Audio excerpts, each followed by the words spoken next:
бізде арнайы бір ұлт өкілдері шығады сол себептен. Барлығына жетті ғой, ә? Барлығы осы суреттерді құрастырамыз деді.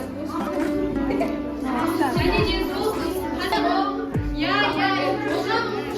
олған оқушылар сізде қай ұлт өкілі шықты, сол ұлт өкілі туралы мәліметтерді қарастырамыз. Шықты ма?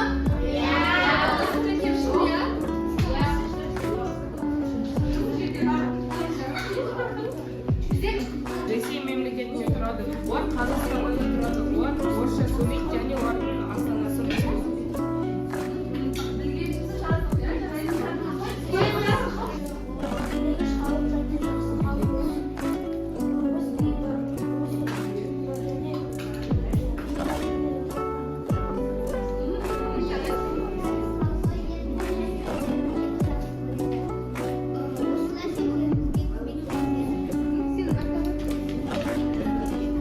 Ол Корея ел, ол мемлекеттің президент, ел басшысы